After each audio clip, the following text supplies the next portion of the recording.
안녕하세요. 사랑하는 나그네 교회 교회 여러분, 그리고 하나님의 말씀을 기쁨으로 함께 읽어가는 그리스도 안의 형제 자매된 교회 여러분, 오늘 우리가 읽을 주의 말씀은 마태복음 13장입니다.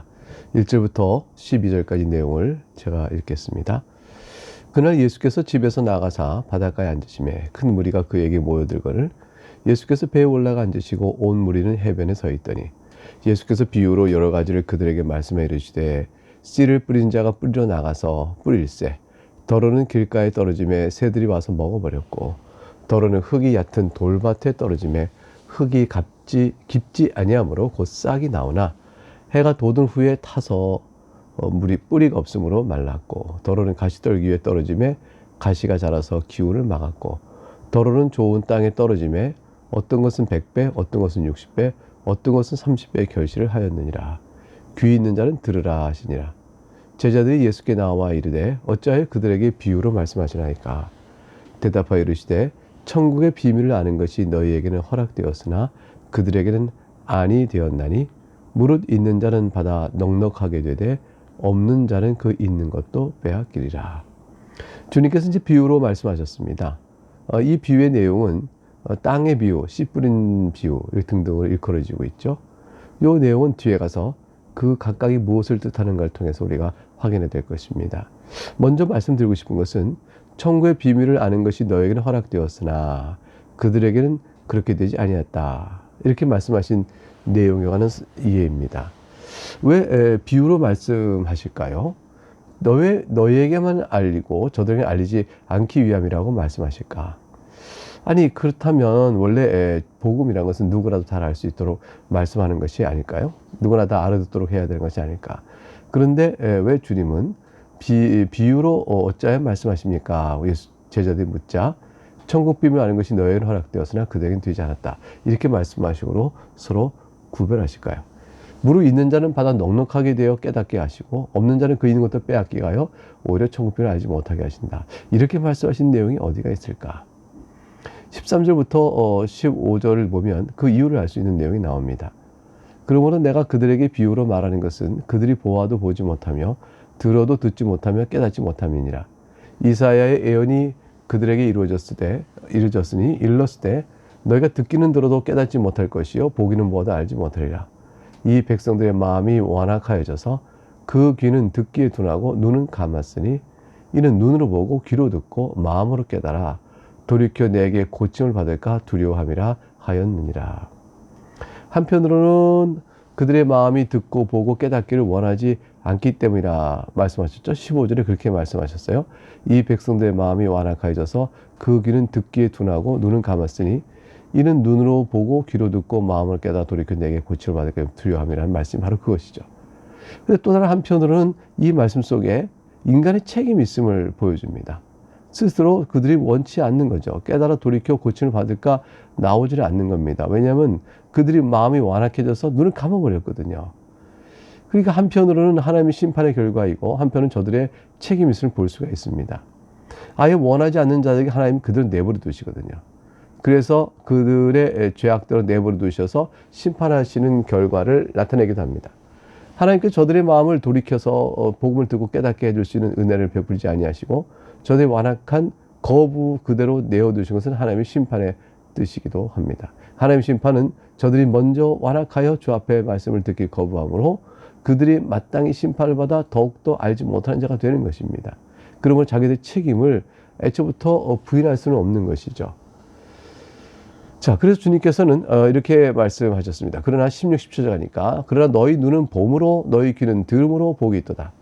내가 진실로 너에게 이르노니 많은 선지자와 의인이 너희가 보는 것을 보고자 하여도 보지 못하였고 너희가 듣는 것을 듣고자 하여도 듣지 못하였느니라.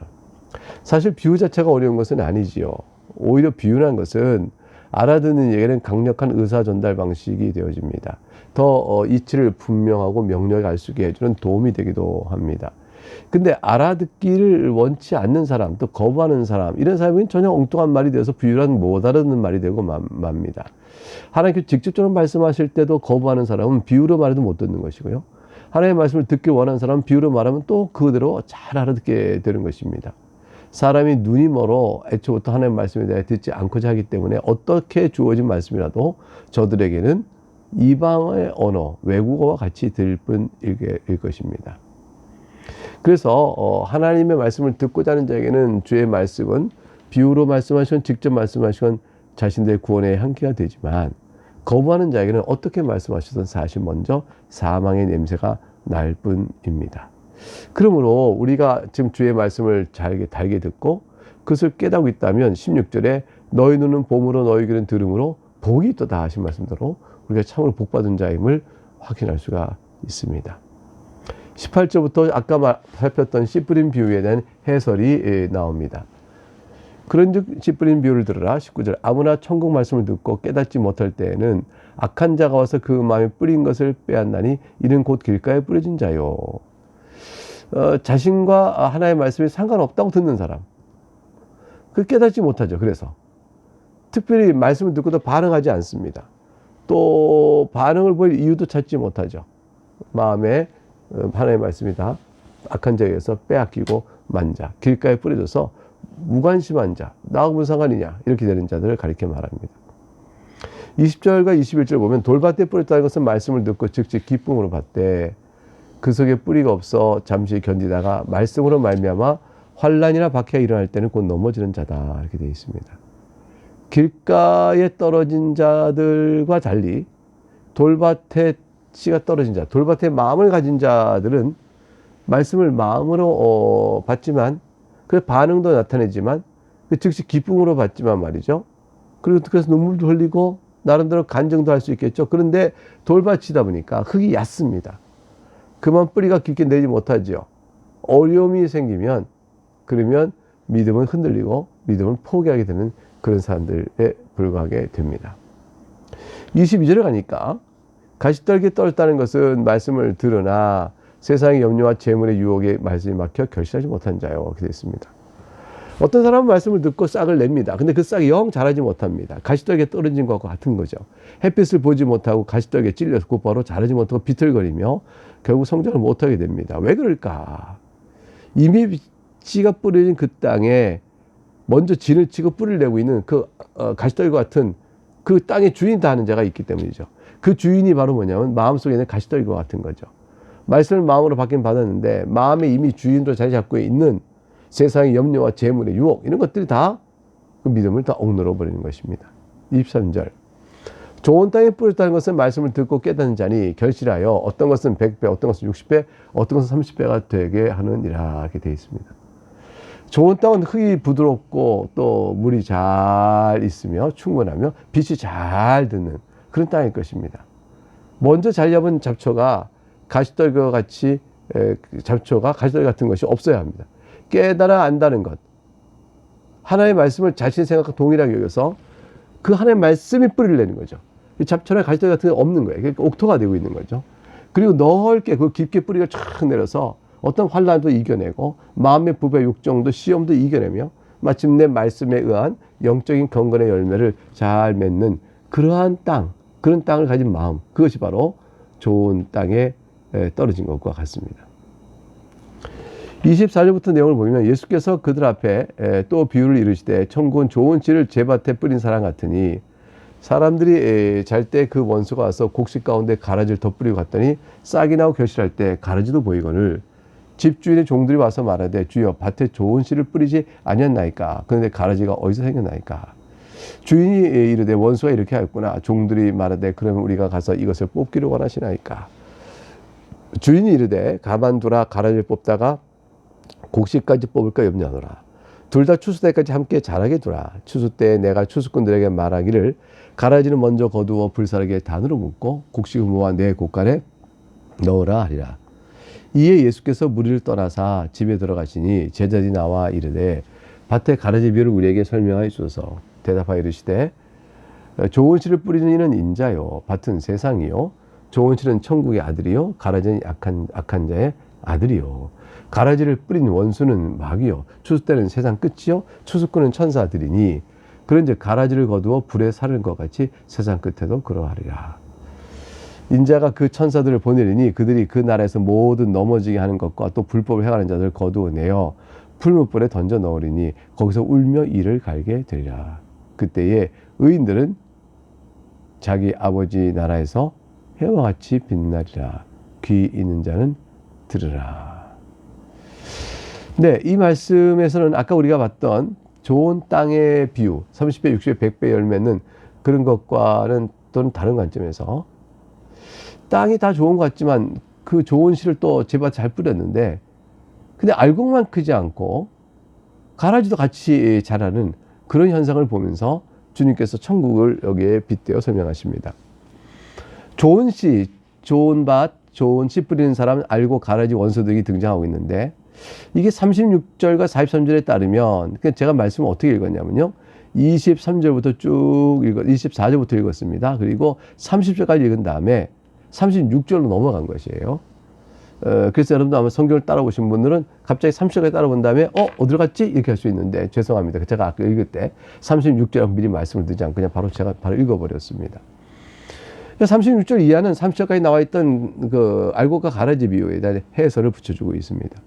그 해설을 예수님께서 하신 해설을 보니까 좋은 씨를 뿌리는 인자 곧 예수 그리스도를 의미하고 38절에 밭은 뭐냐? 그건 세상을 뜻하고 좋은 씨는 뭐냐? 천국의 아들을 뜻하고요. 가라지는 뭐냐? 악한 자의 아들을 뜻하게 됩니다. 가라지를 심은 원수는 누구냐? 39절에 나온 것은 마귀를 의미하고 추수란 것은 세상 끝을 의미하고요. 추수꾼은 바로 천사들을 의미할 것입니다. 알곡과 가라지가 섞여 있는 이 세상 구분이 되지 않고 누가 옳은가 나타나지 않고 있습니다. 그러나 집주인은 이미 알고 있는 것이죠. 27절에 보면 집주인의 종들이 가라지가 어디 생겼습니까? 라고 이미 구분해 알고 있거든요. 하지만 심판의 날까지 미뤄지고 있습니다. 당장에 구분이 이루어지지 않고 있는 이유? 그거는 당장에 지금 쫙 갈라내쓰지 않는 이유? 알고 놔두고 가라지만 뽑아버리고 말이죠. 29절에 가만둬라 가라지를 뽑다가 곡식까지 뽑을 거 염려하노라. 그래서 곡식을 보호하기 위해서 가라지를 일단 아직은 심판하지 않고 있는 겁니다. 둘 다 추수 때까지 함께 자라게 두어라. 그날이 되어지면 반드시 있게 되는데 알곡과 가라지는 구분이 될 것이고 알곡은 내 곡관에 넣을 것이면 가라지는 단으로 묶어서 불사르게 될 것입니다. 이 비유는 예수님의 비유입니다. 무엇을 말하고 있나요? 우리가 기억할 수 있는 심판날이 있다는 사실, 지금은 연기되고 있을 뿐이다. 라는 사실. 하나는 또 심판은 영원히 알곡 가라지 운명을 쫙 나눠버린다라는 사실. 의인은 하나님의 아버지 입에서 해와 같이 빛날 것이지만 악인은 풀무불에 던져 넣어지게 될 것이며 고통이 이르게 될 것이다. 그래서 완전한 분리가 있을 것을 말씀해 주고 있습니다. 31절과 34절에 가면 또 다른 비유가 나옵니다. 또 비유를 들어 이르시되 천국은 마치 사람이 자기 밭에 갖다 심은 겨자씨 하늘과 같으니 이는 모든 씨보다 작은 것이로되 자란 후에는 풀보다 커서 나무가 되매 공중의 새들이 와서 그 가지에 깃들이니라. 33절 또 비유로 말씀하시되 천국은 마치 여자가 가루 소말 속에 갖다 넣어 전부 부풀게 한 누룩과 같으니라. 겨자씨 비유는 비록 이런 걸 말하죠. 비록 작지만 결과가 크게 나타나는 것을 의미합니다. 눈에 볼 수 있게 작은 것이 크게 나타난다는 것이죠. 겨자나무의 새들이 쉼을 얻습니다. 왜 그러냐면 겨자나무에 가게 되면 보호하고 또 보호를 받고 안전하고 또 먹을 것이 많기 때문에 그렇습니다. 근데 두 번째 비유가 누룩 비유였습니다. 이것도 역시 비록 양은 적지만 영향력이 전체적으로 퍼진다는 것을 알려주죠. 천국은 자연 질서를 거스르는 결과를 나타낸다는 것이에요. 작지만 큰 영향이야. 이게 보통은 이제 자연의 성질이 그렇지 않잖냐? 그럴 때 자연의 예를 들어서 천국의 이 특별한 성격을 이렇게 보여주고 있습니다. 변화가 일어나는 것이죠. 어떻게 이런 일이 있을까? 이거 하나의 신비한 능력이에요. 그 겨자씨 안에 도대체 뭐가 있길래 이렇게 크게 자랄까? 누룩이라는 게 뭐길래 이 적은 양이 이렇게 크게 부풀리는가? 등등 질문할 수 있잖아요. 이런 질문에 대해서 성경은 이제 하나님께서 행하시는 일에 대한 신비로움을 또 복음 자체의 영향력 속에 함께 더 수반하고 있는 신비로운 능력을 말씀해주고 있습니다. 천국은 바른 작은 시작을 갖더라도 반드시 큰 결과를 낳을 것이다. 이게 이제 지금 본문에 보고 있는 겨자씨 비유와 또 하나 보고 있는 누룩의 비유라고 볼 수가 있겠습니다.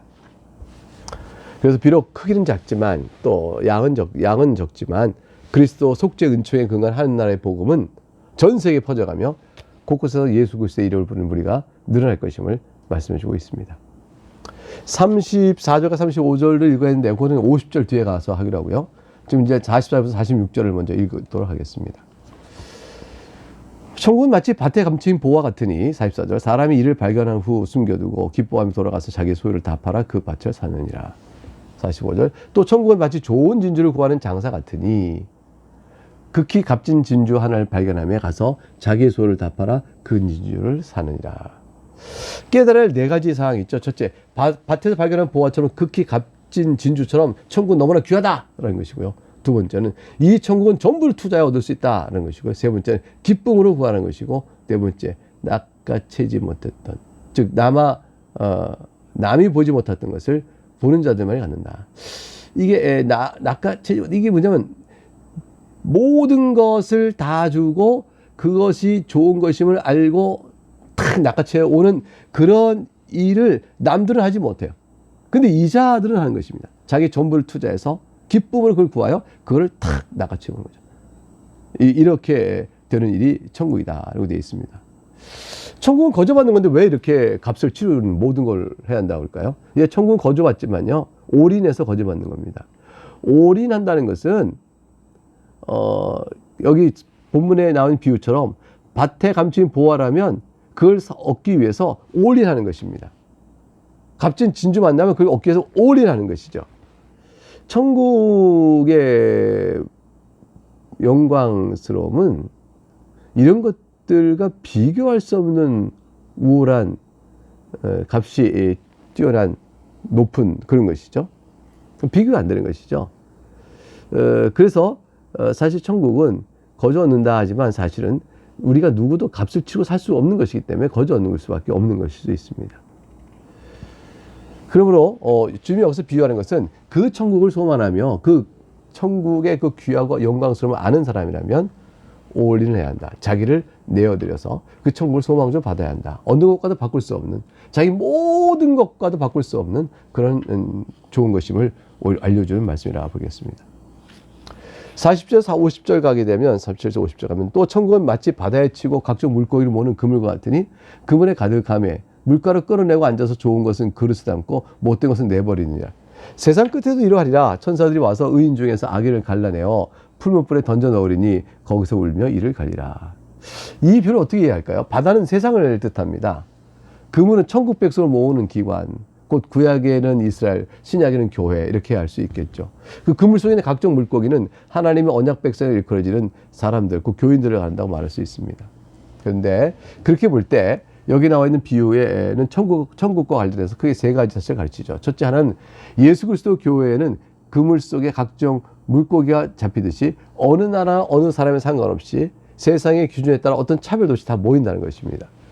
두 번째 비유를 통해 얻는 교훈은 마지막 날에는 반드시 이러한 무리들 가운데서 분리, 좋은 물고기, 나쁜 물고기, 의인과 악인 나는 분리가 있을 것이라는 것이고요. 세 번째는 그 의인과 악인이 분리된다면은 각각 자신이 처할 영원한 운명이 있고 영원한 운명은 너무나 다르다는 것을 말해줍니다. 좋은 물고기는 그렇지 않겠지만 나쁜 물고기는 버림을 당합니다. 썩는 거죠. 네, 그래서 이렇게 주신 말씀에 이어서 34절부터 52절까지 말씀을 보겠습니다. 예수께서 이 모든 것을 우리에게 비유로 말씀하시고 비유가 아니면 아무것도 말씀하지 아니하셨으니 이는 선지를 통하여 말씀하신 바 내가 입을 열어 비유로 말하고 창세로부터 감추인 것들을 드러내려 함을 이루려 하심이라. 이 모든 것을 깨달았느냐 하시니 대답하되 그러하여이다. 예수께서 이르시되 그러므로 천국에 제치된 서기관마다 천국에 제자된 서기관마다 마치 새 곳과 이것을 그곳에서 내오는 집주인과 같으니라. 이렇게 돼 있어요. 깨달아야 한다. 비유를 말씀하지만 천국 복음은 깨달아야 한다고 말씀하셔요. 깨닫지 못하면 안 된다는 거죠. 왜냐하면 비유가 아니라 아무것도 말씀하지 않으셨다. 그리고 깨닫도록 가르치신 거예요.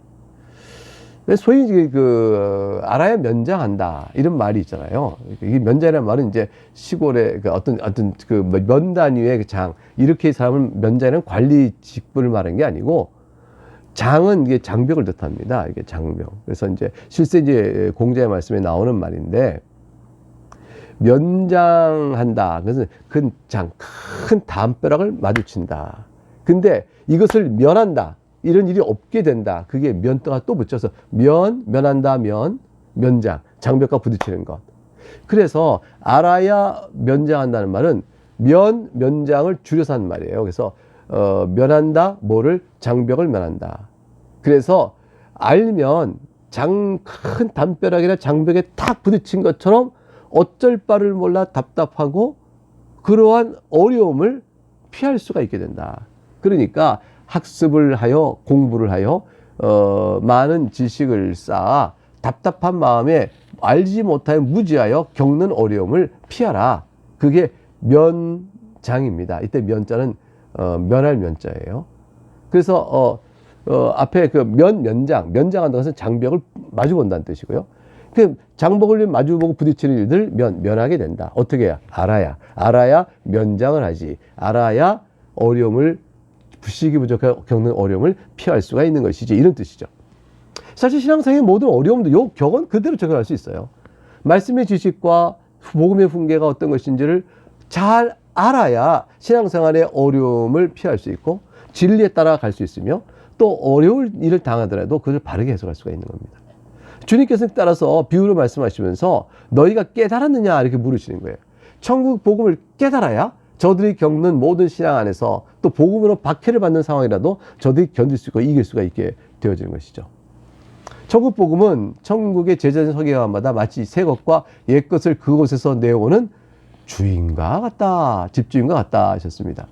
그리고 복음을 깨닫고 나면 그 복음을 우리 마음대로 우리가 이렇게 나눠줄 수 있는 집주인처럼 자유롭게 그 복음의 뜻들을 풀어갈 수가 있고 이해할 수 있고 또 깨달을 수 있고 그렇습니다. 그래서 주님께서는 우리에게 풍성히 깨닫게 해주시고 풍성히 나눌 것을 또 기대하고 계시다는 걸 사실 볼 수가 있겠죠. 이제 끝부분으로 53절부터 58절까지 말씀을 읽어보면요. 예수께서 이 모든 비유를 마치신 후에 그것을 떠나서 고향으로 돌아가사 그들의 회당에서 가르치시니 그들이 놀라 이르되 이 사람의 이 지혜와 이런 능력이 어디서 났느냐? 이름 그 목사의 아들이 아니냐? 그 어머니는 마리아, 그 형제들은 야고보, 요셉, 시몬, 유다라 하지 않느냐? 그 너희들은 다 우리와 함께 있지 아니하냐? 그런즉 이 사람의 이 모든 것이 어디서 났느냐 하고 예수를 배척한지라. 예수께서 그들에게 말씀하시되 선지자가 자기 고향과 자기 집 위에서는 존경을 받지 않음이 없느니라 하시고 그들이 믿지 않음을 말미암아 거기서 많은 능력을 행하지 아니하시니라. 이 나사렛 동네는 약 인구가 500명 정도인데 따라서 예수님이 어릴 때부터 자란 성장기를 다 봤죠. 신비롭고 예사로운 아이라는 것을 알았을 거예요. 근데 이들이 고향으로 예수님이 다시 돌아왔을 때 배척합니다. 이들은 딱 한 가지 이유 때문에 그래요. 어려서부터 예수님을 보았기 때문에 예수님을 하나님의 아들 메시아로 볼 것이냐 아니면 자기들과 똑같은 취급하여 죄인으로 볼 것이냐 예수님을 죄인으로 다룰 것이냐 이런 선택적인 입장이 있는 거죠. 근데 저들은 어려서부터 지켜봤던 예수 그리스도의 성장을 다 알면서도 예수님을 배척합니다. 그래서 예수님의 가르침과 능력에도 불구하고 저들은 도대체 이 사람의 지혜와 능력이 어디서 났느냐 이렇게 말하면서도 그리고 그 어머니 마리아 이게 다 우리가 아는 이 집 아니냐라고 말하면서 본 지혜, 들은 지혜와 본 능력의 역사를 무시해버리게 됩니다. 본성상 뿌리 깊은 죄성 때문인 것이죠. 그래서 주님께서는 저들을 떠나가시고 도리어 이방인에게 구원이 더 있다라는 식의 말씀으로 다른 복음서에 보면 이어져 나오게 되어집니다. 그러므로 오늘 여기까지 살폈습니다. 주님께서 주신 비유의 모든 말씀이 우리가 열매 맺어서 우리가 30배, 60배 열매를 맺고 주님의 어린 성장을 직접 본 사람이라 할지라도 소용이 없다는 사실을 우리가 깨달으면서 하나님께서 우리의 완악한 마음을 부드럽게 녹여주시는 은혜의 손길을 더욱더 감사하는 우리가 되어야 할 것입니다. 네, 오늘 여기까지 보고 내일은 또 14장을 이어가도록 하겠습니다. 감사합니다.